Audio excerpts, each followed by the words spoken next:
I believe that we have George Wehner on the line, somebody who is a consummate Antiguan and Barbudan, somebody who has done great work in uncovering many things that people tried to sweep under the carpet. And he, again, seems to be at the forefront of this story that I am lately learning about. Good afternoon, George Wehner, and welcome to Voice of the People. Good afternoon, friends. Good afternoon to your listeners. Yes, good afternoon. Thank you. Now, George, I was made aware that as early as maybe 2 days ago, you had some discoveries relative to the story that we're talking about. Can you enlighten the audience and myself about what you found so that I can try to bring some more sense to this action? Okay, sure. It was brought to my attention, as you said a few days ago, that this excavation has been occurring at night primarily down at the Booby Alley project, what is supposed to be the Booby Alley housing project.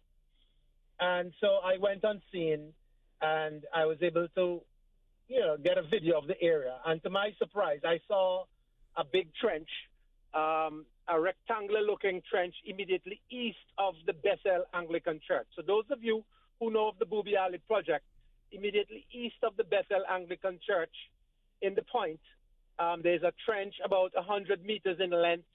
Sorry, not 100 meters, about 200 feet in length to about, I would say, between 60 to 80 feet in width in one section immediately east of the Bethel Anglican Church. And then there's another trench being dug in the south, that will be in the southwestern corner. That will be the junction of Lower North Street and Marilyn's Lane. Another excavation happening there. Now, what is important is that it is a known fact from my research, speaking to the elders in the Point area, there was a cemetery in the Booby Alley area. Albeit if it was a cemetery for the Anglican Church, the Bethel Anglican Church, or a community cemetery, or both as obtained in Valley Church. You know, at Valley Church, the Anglican Church there's a portion of the cemetery that belongs to the church and an extended area for the community. So let me just Judge, let me just understand you properly here. So you are suggesting that it could be either or both situations, that some long time ago that there was actually more than what we see, say, in the churchyard now as the cemetery than what currently would obtain or be the case today. Correct. There was, in fact, a cemetery there. Uh-huh. Now, as to the boundaries, as to what portion comprised the Anglican Church cemetery or the community cemetery, there was, in fact, a cemetery. Now, with my understanding is, with the advent of this project, the Bethel Anglican Church gave up quite a bit of their property to facilitate this project. This current project here?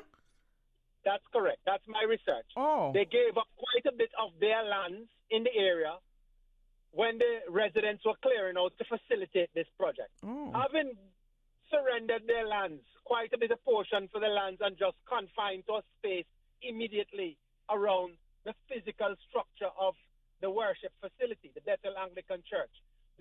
My understanding is they are now in negotiations to take back and extend their boundaries 11 feet out from the existing boundary. So having given up all the lands in the first instance, or most of their lands, they want to go back and renegotiate to take back some that they initially handed over to the government for this project. Now, here's where it gets interesting. It is my research and understanding that the water table in the Booby Alley area is very high. That we know. Right. When they came and did their soil testing, they realized that the structure, what they planned to put there, they drove some piles and you wouldn't be able to take the piles. The type of soil that is there in the Booby Alley area, all that area that is fenced off, how many acres? I don't remember exactly how many acres. They will have to dig down, they will have to excavate 5 meters deep and cart away that soil and replace all that soil with marl. Mm-hmm. So they will have to go down 5 meters, about 16, close to 16 and a half, 16.4 or something feet. So they'll have to go down 16 feet. Now, it's a known fact that there was a cemetery there. And normally at cemeteries, we bury our dead 6 feet deep. Mm-hmm. But this requires, for the project to support the load, the weight of the project, the structures that they're going to put there, they have to put marl, dig out all that, compact it with marl that can take the load Mm-hmm. of what they're putting there, and they have to go 16 feet down.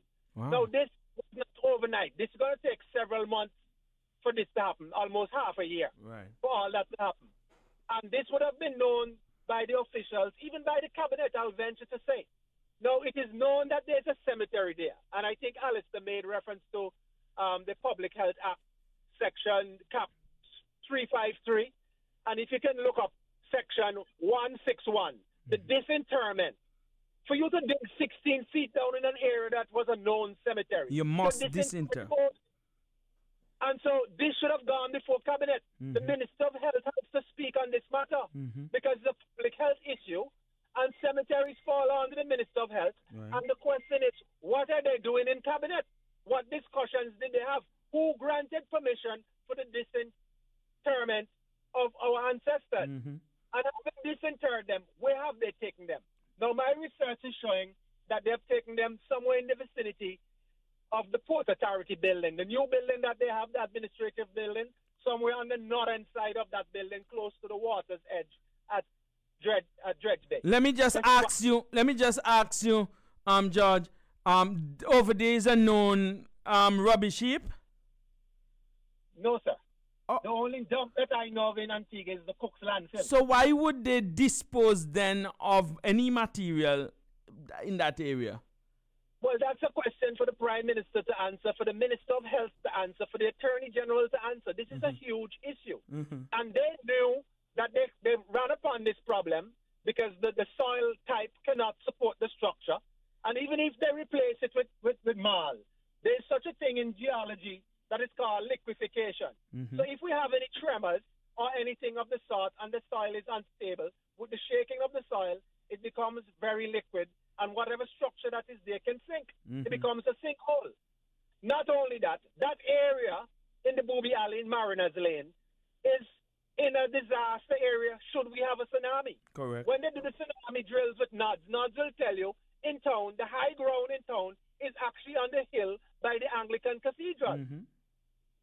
The St. John's Cathedral, that's the highest point in St. John's City. I have seen in my lifetime with the hurricanes that we've had, that when we have hurricanes, the wave come all the way up High Street up by Scotiabank. Mm-hmm. There are vessels that come up High Street when the wind comes from the west. So there's a lot of things that have to be put into place, but I am focusing on the fact that the area was a known cemetery in the area, and the fact that permission would have been granted, or the Chinese would have been allowed to exhume, conduct excavation and exhume the bodies.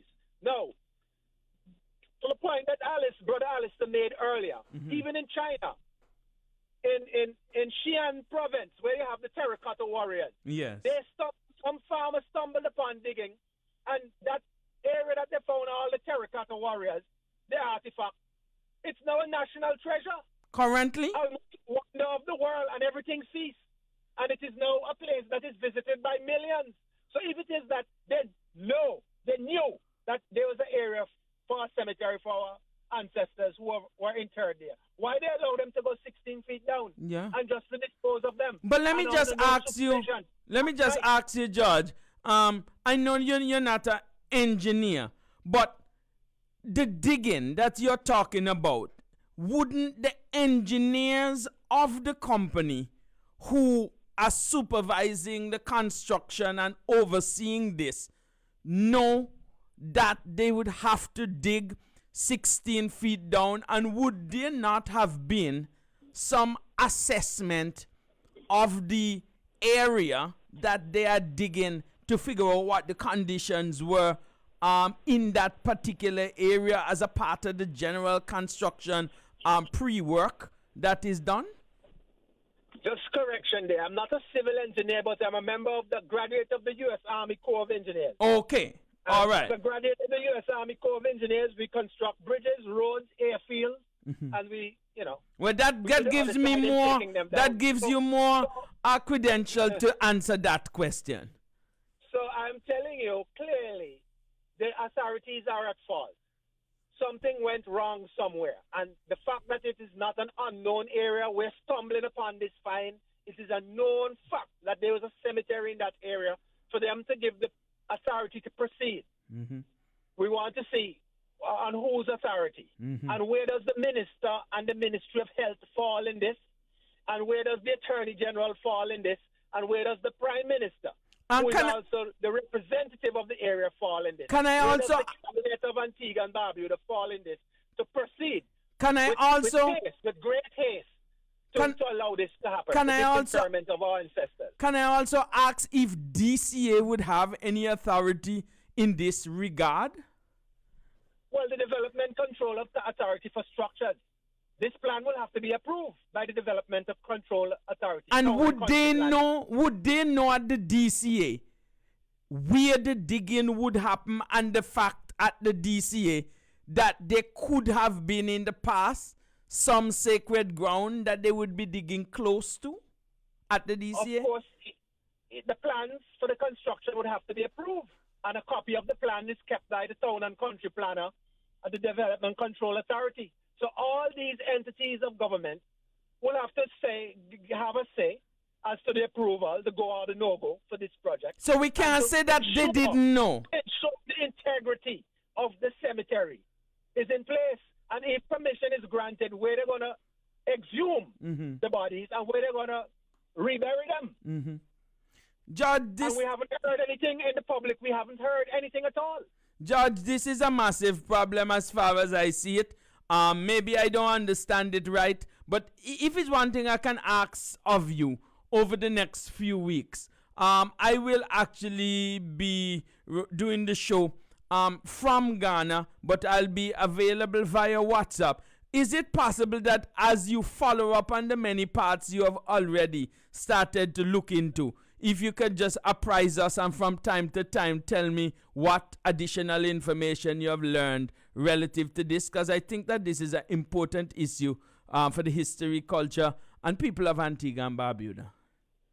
Most definitely, and I have a favor of you. When you get to Africa, when you get to Ghana, our ancestral homeland, say a prayer on the motherland, on the continent for our ancestors. I will definitely do that on your behalf when I visit the Ashanti people on Wednesday morning. George, I want to thank you so much for moving away from your regular scheduled activities to come here and apprise the people of Antigua and Barbuda of what is happening here. And I look forward to future interactions with you on this important matter. Thank you so much. Anything to enlighten the people of Antigua and Barbuda, my brother. Thank you. All right. Let's take the break, and then we're going to come back to Voice of the People, and you can have your say relative to what you just heard.